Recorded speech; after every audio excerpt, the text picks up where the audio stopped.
auprès de moi maintenant, et nous ne pouvons que lui rendre gloire et grâce. Amen.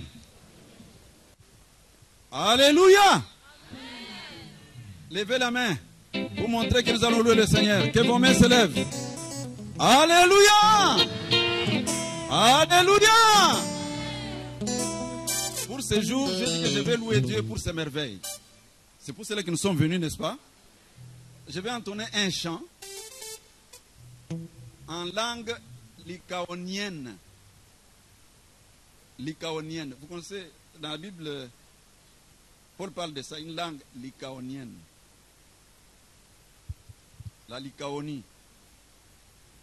Mais c'est une chanson qui est connue par tout le monde, mais comme c'est en langue lycaonienne, les uns vont comprendre le sens, les autres pas.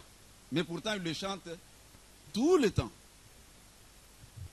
Yahweh, kumama. Yahweh, kumama na yo. Yahweh, kumama. Yahweh, kumama. Yahweh, kumama.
de la circonstance de la part de son serviteur, le pasteur Michael. Mais avant que le pasteur Michael ne puisse venir, je prierai à l'évangéliste Robert de bien vouloir élever sa voix pour recommander ces moments où nous allons écouter la parole de Dieu. Dieu notre Père, par Jésus-Christ, nous voulons te dire merci. Toi qui as permis ce moment, tu nous donnes de nous rassembler afin de t'être reconnaissant pour chacune des actes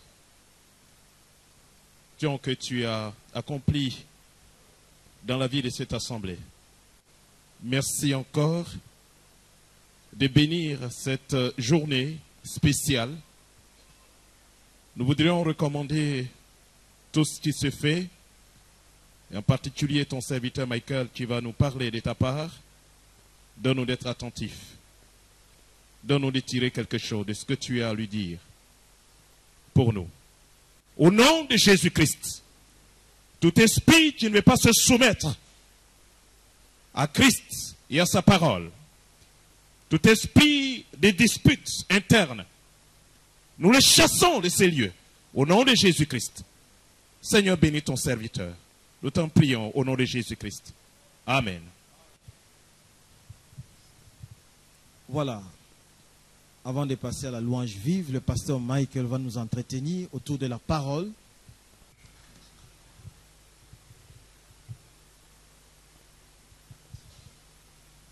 Bonjour frères et sœurs. C'est vraiment pour moi une grande joie de pouvoir assister à cette journée de fête et d'avoir le privilège de vous apporter quelques pensées, la parole de Dieu. Avant de faire cela, je tiens quand même à mon tour remercier tout particulièrement l'Église d'Allemagne pour votre gentillesse et votre amour que vous avez témoigné il y a 18 mois maintenant lors des funérailles de mon épouse à Anvers. Je n'ai pas eu l'occasion de vous remercier personnellement entre-temps, mais ça m'a profondément touché que plusieurs parmi vous, vous avez fait le déplacement jusqu'à Anvers pour me soutenir avec ma famille dans les moments difficiles. Seigneur est fidèle. Merci beaucoup de votre amour. Et ça me fait beaucoup de plaisir de me retrouver parmi vous encore aujourd'hui. Avec le titre « Remercier Dieu pour tous ses bienfaits ». Et en effet, aujourd'hui, c'est une journée qu'on a consacrée à l'action de grâce. Et savez-vous que rendre grâce au Seigneur, c'est très biblique, n'est-ce pas? La loi juive ordonne à rendre grâce à Dieu. Deutéronome 27, verset 7, tu offriras des sacrifices d'action de grâce et tu te réjouiras devant l'Éternel ton Dieu. Ce n'est pas un conseil, c'est un ordre, c'est un commandement. Et les Hébreux, ils ont obéi. Lévitique 7, verset 14, on présentera par élévation à l'Éternel une portion de chaque offrande. Josué 8, 31, comme Moïse, serviteur de l'Éternel, l'avait ordonné aux enfants d'Israël, et comme il est écrit dans le livre de la loi de Moïse, des holocaustes à l'Éternel. Et ils présentèrent des sacrifices d'action de grâce. Et tout au long de l'Ancien Testament, nous voyons le peuple de Dieu remercier l'Éternel pour tous ses bienfaits. Juge 20, verset 26, tous les d'Israël et tout le peuple montèrent et vinrent à Bethel, et ils offrirent des holocaustes et des sacrifices d'action de grâce devant l'Éternel. Le chapitre suivant, le peuple se leva le bon matin. Ils offrirent des holocaustes et des actions de grâce. dans le livre de Samuel, premier livre de Samuel, chapitre 11, verset 15, tout le peuple se rendit à Gilgal. Ils établirent Saül pour roi devant l'Éternel. Là, ils offrirent des sacrifices d'action de grâce devant l'Éternel. Et là, Saül et tous les hommes d'Israël se livrèrent à des grandes réjouissances. Les enfants de Dieu sont les seuls à se réjouir devant l'Éternel.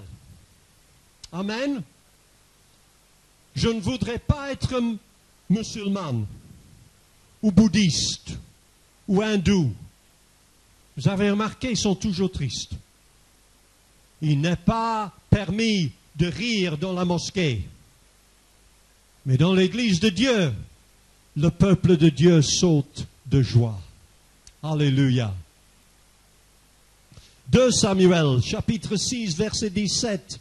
Après qu'on eut amené l'arche de l'Éternel, on l'a mis à sa place, au milieu de la tente que David avait dressée pour elle. Et David offrait devant l'Éternel des holocaustes et des services d'action de grâce. David bâtit là un autel à l'Éternel. Il offrit des holocaustes et des sacrifices d'action de grâce. Son fils Salomon, un roi, 3 verset 15, se présenta devant l'arche de l'alliance de l'Éternel. Il offrit des holocaustes et des sacrifices d'action de grâce. Il fit un festin à tous ses serviteurs. Salomon immola 22 000 bœufs et 120 000 brebis pour le service d'action de grâce qu'il offrait à l'Éternel. Vous vous rendez compte? 22 000 bœufs, 120 000 brebis, seulement pour remercier son Dieu. Incroyable, n'est-ce pas? 1 Roi 9, verset 25, Salomon offrit 3 fois dans l'année des holocaustes et des sacrifices d'action de grâce. Et le psalmiste, il chante, offre pour sacrifice à Dieu des actions de grâce. Et il dit ceci, c'est Psaume 50, verset 23, celui qui offre pour sacrifice des actions de grâce me glorifie. Alléluia. Chantez à l'Éternel avec action de grâce. La gratitude, frères et sœurs, est une décision consciente. La gratitude est une attitude de vie. Et la gratitude envers Dieu se concrétise visiblement et pratiquement quand nous croyons vraiment que Jésus est mort pour nous à la croix. Nous exprimons notre gratitude en nous détournant de nos péchés, en nous convertissant à lui, en nous soumettant à lui et en obéissant à sa parole. Et nous démontrons notre gratitude visiblement, pratiquement, en plaçant tout ce que nous sommes et tout ce que nous avons et tout ce que nous pouvons volontairement, entièrement, totalement à sa disposition et sous son contrôle. Aujourd'hui, nous sommes réunis dans ce lieu dans le but de remercier Dieu pour cette assemblée. Nous rendons grâce à Dieu pour sa fidélité et sa bénédiction sur cette Église. Si nous sommes sincèrement reconnaissants, nous rendons grâce à Dieu pour son Église. Si nous sommes sincèrement reconnaissants, nous remercions. Nous ne critiquons pas. Comment est-ce que nous devons venir à l'église? Psaume 100, verset 4. Entrez dans ses portes avec des louanges, dans ses parvis avec des cantiques. C'est comme ça que nous venons à l'église. Pour tout ce que Dieu fait dans notre vie et dans notre Église. La gratitude du lépreux samaritain touche Jésus profondément. Et il lui dit, lève-toi, ta foi t'a sauvé. Je termine, frères et sœurs. Rendons grâce à l'Éternel pour sa bonté, pour ses merveilles en faveur des fils de l'homme. Rendons grâce pour sa parole qui est une lampe à mes pieds et une lumière sur mon sentier. Souvenez-vous des prodiges qu'il a faits, des miracles, des jugements de sa bouche. Rendons grâce à Dieu pour son Église, pour cette Église, pour ses responsables, ses ouvriers, ses membres et ses ministères. Rendons grâce aujourd'hui que l'Église célèbre 17 ans de la fidélité de Dieu et rendons grâce prophétiquement pour les 17 ans qui vont suivre. Que le Seigneur vous bénisse richement et merci beaucoup de votre attention. Amen.